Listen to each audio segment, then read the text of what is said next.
33 part 3 of Kenya's premier sports video podcast, the Three Quarters Podcast. We're shooting this episode from Kilimani, and we'd like to thank our hosts for having us, and we'd like to thank our fans and followers for taking their time to watch our episodes. From all of us here at Three Quarters Podcast, thank you very much. Now, the road to Japan draws closer with each day, and the Kenya Simbas are currently engaged in the preliminary stages of the World Cup qualifiers. We would like to urge you once again to jump onto the hashtag Road to Japan to support our boys, because we know they are the superstars of rugby in Kenya. I'm Demima Duffield. This is Ngashi, official noisemaker. And I am Jerry Goose Kenyana. Now, the IAAF World Junior Championships were on from the 12th to the 16th of July at the Moi International Sports Centre in Kasarani. And the Three Quarters Podcast were there, of course. We had to see what it was all about. You know, I mean, that was a really big event. It was a big event. Eventful. It was Yes. a big event. All right, that was a really big event, and we wanted to see, we wanted to look at the setup, see how it was. I personally love the atmosphere. What did you guys think? The atmosphere was really fantastic, I believe. Yeah. Gave me a sense of patriotism in a different level. Yeah. I kind of feel that when I watch the rugby games as usual, of course, but this one, we always used to seeing these guys on TV and all, but this time round you could see them a couple of meters away. And it was a fantastic atmosphere. And the Kasarani didn't look like Kasarani. It really didn't. It actually really didn't, yes. I actually thought maybe you are Tokyo or something. So maybe a plane would have pitted over there. But it was a fantastic atmosphere. And I think the organization bit was done in a very, very wonderful, a very serious way. And it was a wonderful experience for us. Yeah. Considering it was the last one of the under 18. Now that they'll be they're combining to the under 20s, now they'll be together with the under 20s, and Nairobi having hosted it was quite spectacular. I mean, first of all, a note goes out to the, I think personally, to the government for making it free for guys to attend. The president, of course, was there during the opening on Wednesday, 12th, and he said that it was going to be free. So we've seen huge numbers. Actually, the highest numbers ever recorded at an IAAF World Junior Championships were during this session. Yesterday there were about 50,600 people, and I'm sure yesterday being Saturday, of course, and I'm sure today, Sunday, there are going to be more guys there. So from a numbers perspective, the Kenyan people have really come out to support their own. Organization. I think the local organizing committee did an excellent job. Yes, hats off to them. Hats off to them. Wangi was there. Rudy Rugby. Yeah, hats off to the local organizing committee. They did an exceptional job. I think, there was a new track there. As Ngusi is saying, you didn't feel like you were in Kenya when you went for this thing. Yeah. And most importantly, I think our athletes did us proud. For the races, we watched the 1500 meter boys and the 800 meters women's. I think our guys did well. So all in all, I think it has been an excellent experience, and I just hope that now IAAF has seen, and therefore they can bring an actual world championship to Nairobi. Yep. That's my thinking. Even under 20, we'll be so bad. Yeah. All right, now Bamba TV are airing the Kenya Premier League for free, because it's a free-to-air channel. What are your thoughts on that? It's a good move. It's a discussion we've had, of course, in the Three Quarters podcast. I think it's episode 17 where we discussed about local media companies coming on board and sponsoring local sports. It's a good move, having DSTV having left, rather SuperSport having left. 100 million shillings for advertisements, for all this airplay. I think it's good for the Kenya Premier League. And as you're saying, it's free for guys to access. So I think it's a good move by Bamba. I think they listened to our episode 17. There's a void. Once the void was left when SuperSport pulled out, I think it's a good step. They stepped up, and now that you can actually enjoy these games, probably the next 1 week, the first match will be aired free. So it's a fantastic step forward. You can only encourage other sports to come in, other channels rather. Other stations to come in and do the same. Yeah. All right, and Gor Mahia played Everton on the 13th, and the game ended 2-1. This was in Dar es Salaam. Yes. Goal scorers for Everton were Rooney. Well, I mean, we don't need to. and Kieran Dull, and from Gor Mahia it was Jacques Tuisenge. Yeah. Did I say that right? Yes. I think It's a good move. I mean, Everton are being sponsored by SportPesa, therefore I think the exposure that Gor Mahia gets playing Everton is good. You have the stature of guys like Wayne Rooney there, so I think it was a good testing for Gor Mahia. It was a good outing. There's a story I was reading, I don't think it's true, that the Gor Mahia goalie was saying that he just gave that goal because it's Rooney. Yeah, he's a big fan of Rooney. He's a big fan of Rooney. I don't know if it's He almost celebrated He almost celebrated it. But I just wish, there's just one thing I wanted. I wish, SportPesa would say maybe it's because of the World Junior Championships, that's why they didn't host it here. But I feel that if that was the case, they should have even pushed it by a week. Yeah. And that thing should have actually been hosted in Nairobi. It's Gor Mahia, which is a Kenyan team. SportPesa is a Kenyan company. I think it should have been on Kenya. I think if it was during the week, many people would have called in sick. Oh yeah. Very many people. Very many All the people. Kogelo fans. I trust you. Very, very many. Nairobi would have gone green. No, but actually, that's a game I would have really liked to watch, Yeah. because you have Gor Mahia, and Gor Mahia are very loyal supporters. The atmosphere would have been very electric, passionate.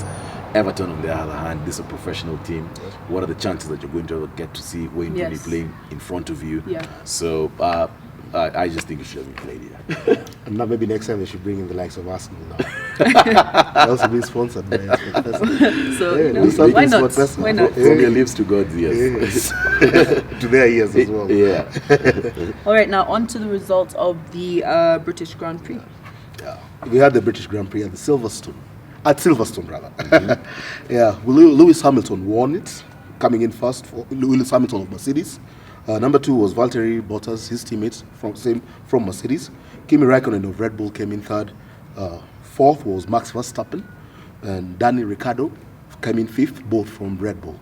At the standings as it stands right now, the lead has been cut. Vettel's lead has been cut to 1 point. He has 177 points.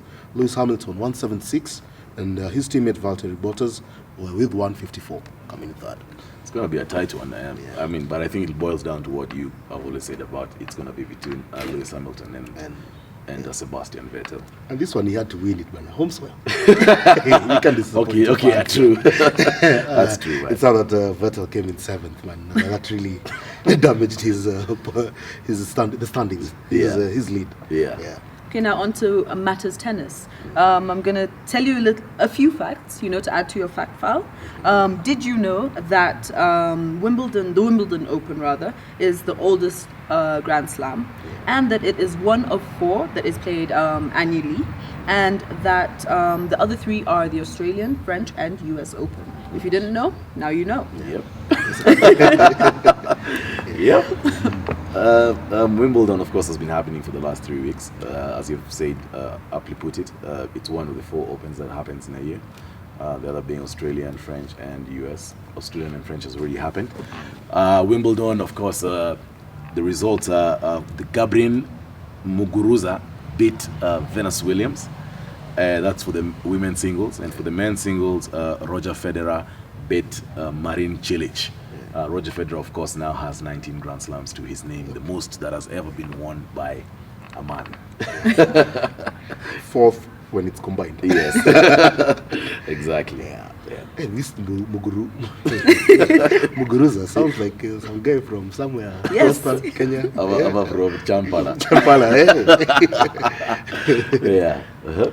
On to our bonus segment where we bring sports debates onto the screen. We're still on Matters Tennis, and my question is, where do current greats such as Roger Federer, Rafael Nadal, and the Williams sisters fall in the category of greatest athletes of all time, compared to other athletes, people like Michael Jordan, Muhammad Ali, Carl Williams, Diego Maradona?